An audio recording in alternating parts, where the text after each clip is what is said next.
नमस्कार, हमारी राय में आप सभी का स्वागत है। दोस्तों, बिहार में कल विपक्षी दलों का महागठबंधन चक्का जाम करने जा रहा है। खास बात यह है कि इस चक्का जाम को तेजस्वी यादव और राहुल गांधी मिलकर धार देंगे। एक जरूरी बात यह भी है कि कल ही देश में ट्रेड यूनियन की हड़ताल भी है, जिसमें 25 करोड़ से ज्यादा कर्मचारी और कामगार हड़ताल पर रहने वाले हैं। यानी 140 करोड़ लोगों में से 25 करोड़ लोग कल कामकाज ठप करेंगे और यह मोदी सरकार के लिए बड़ा झटका साबित होगा।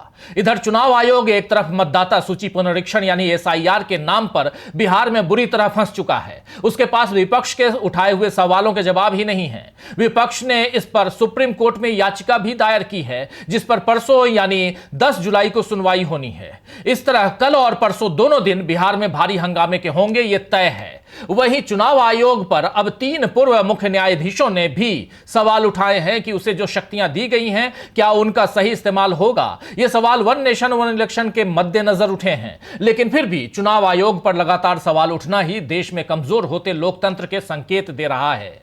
अब आप पिछले 11 सालों के चुनाव पैटर्न पर ध्यान दीजिए तो लगभग हर चुनाव से पहले या बाद में चुनाव आयोग के खिलाफ शिकायतें हो रही हैं। अदालतों के दरवाजे खटखटाए जा रहे हैं। मुख्य चुनाव आयुक्तों के बयानों पर सवाल उठ रहे हैं या विवाद खड़े हो रहे हैं। इससे पहले देश का ध्यान इस बात पर नहीं जाता था कि कब चुनाव आयोग प्रेस कॉन्फ्रेंस कर रहा है, कब नए चुनाव आयुक्त की नियुक्ति हो रही है, या किसी चुनाव में कब कौन सी बड़ी गड़बड़ी हुई है। लेकिन मोदी सरकार के सत्ता में आते ही ये सारी बातें लगातार सुर्खियां बटोर रही हैं। कभी चुनाव आयुक्त की नियुक्ति की प्रक्रिया पर सवाल उठते हैं, तो कभी चुनाव आयोग के नियमों में संशोधन पर आपत्ति होती है। कभी विपक्ष शिकायत करता है कि आयोग उसे मिलने का वक्त नहीं देता, उसके सवालों का सही जवाब नहीं देता। कभी चुनाव आयोग विपक्ष पर तंज कसते हुए जवाब देता है, मानो वो निष्पक्ष संस्था नहीं बल्कि सत्तारूढ़ दल का साथी हो गया है। ये सारे लक्षण लोकतंत्र की मजबूती के तो कतई नहीं है। कायदे से इन पर चिंता दिखाते हुए इन्हें सुधारने की कोशिश करनी चाहिए थी, लेकिन अब नौबत ऐसी आ गई है कि एक तरफ विपक्ष को चुनाव आयोग के खिलाफ अदालत जाना पड़ा है, तो दूसरी तरफ सड़क पर उतरना पड़ रहा है। बिहार विधानसभा चुनाव से पहले चुनाव आयोग के मतदाता सूची पुनरीक्षण के फैसले पर बिहार में महागठबंधन के नेता तेजस्वी यादव ने चुनाव आयोग के फैसले के खिलाफ चक्का जाम का ऐलान किया है। उन्होंने प्रेस कॉन्फ्रेंस कर चुनाव आयोग पर निशाना साधा और चक्का जाम का ऐलान किया। उनके साथ महागठबंधन के सभी नेता मौजूद रहे। चक्का जाम में लोकसभा में जो नेता प्रतिपक्ष है राहुल गांधी, उन्होंने भी हामी भर दी, यानी वो भी शामिल हो रहे हैं। इसकी जानकारी खुद तेजस्वी यादव ने दी है। तेजस्वी यादव ने कहा है कि 9 तारीख को राहुल गांधी और हम यानी तेजस्वी यादव दोनों मिलकर चक्का जाम करेंगे। बिहार में जिस तरह से गरीबों के अधिकार, मताधिकार यानी मत का अधिकार छीनने की कोशिश की जा रही है, हम उनके हक के लिए चक्का जाम करेंगे और ट्रेड यूनियनों का भी पूरा साथ देंगे। सुनिए क्या कुछ कहा है इस प्रेस कॉन्फ्रेंस में तेजस्वी यादव ने। 9 तारीख को देखिए, राहुल गांधी जी और हम दोनों मिल करके जो है चक्का जाम हम लोग करेंगे। जिस प्रकार से बिहार के गरीबों का अधिकार मत छीनने का प्रयास किया जा रहा है, पहले ये लोग गरीबों का सरकार में बैठे नीतीश जी, मोदी जी मत का अधिकार छीनेंगे, वोटर लिस्ट से नाम हटवाएंगे, फिर स्वाभाविक रूप से पेंशन भी खत्म हो जाएगा उनका और राशन भी खत्म हो जाएगा।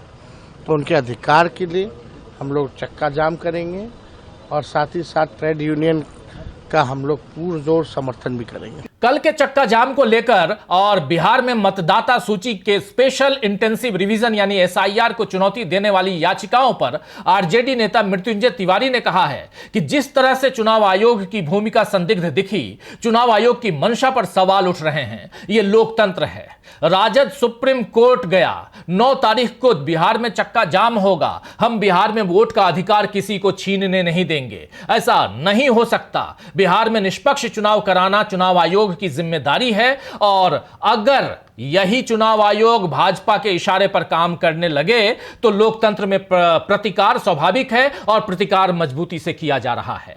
इधर कल बिहार के साथ देश में भी पहिए थमने के आसार बन रहे हैं। देश भर में बैंक, बीमा, डाक, कोयला खनन, हाईवे निर्माण और कई राज्यों में सरकारी परिवहन जैसी अहम सेवाएं प्रभावित रहेंगी, क्योंकि 10 केंद्रीय ट्रेड यूनियनों और उनके सहयोगी संगठनों ने दावा किया है कि देश भर में कल 25 करोड़ से ज्यादा कर्मचारी हड़ताल पर रहेंगे। ट्रेड यूनियंस निजीकरण और 4 नए लेबर कोड्स यानी मजदूर बिल के विरोध में हैं। ये केंद्र की उन नीतियों का विरोध कर रही हैं जिन्हें वे मजदूर विरोधी, किसान विरोधी और कॉरपोरेट समर्थक मानती हैं। इस बारे में आरजेडी प्रवक्ता अरुण यादव ने ट्वीट किया है। उन्होंने ट्वीट में लिखा है कि इंडिया गठबंधन द्वारा 9 जुलाई 2025 को संपूर्ण बिहार बंद का आह्वान।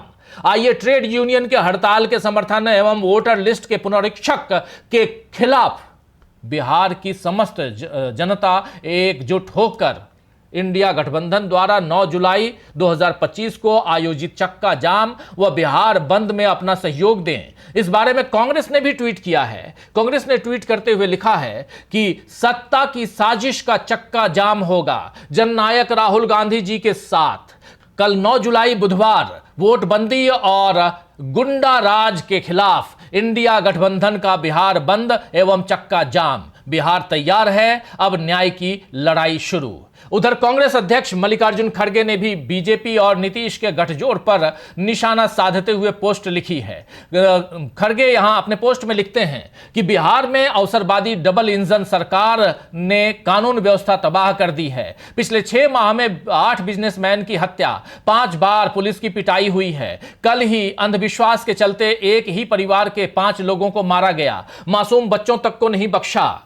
जेडीयू और भाजपा गठबंधन ने बिहार को देश की क्राइम कैपिटल बनाने में कोई कमी नहीं छोड़ी है।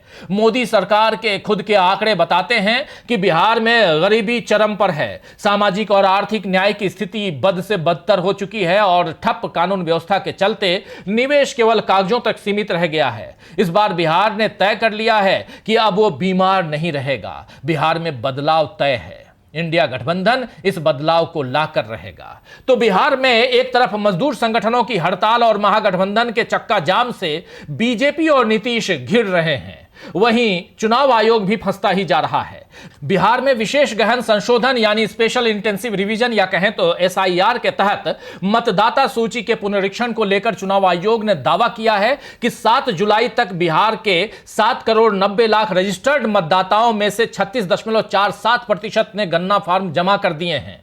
इस पर सामाजिक कार्यकर्ता और राजनीतिक विश्लेषक योगेंद्र यादव ने चुनाव आयोग से मांग की है कि वो उन मतदाताओं की सूची सार्वजनिक करे जिन्होंने कथित तौर पर फॉर्म जमा किए हैं।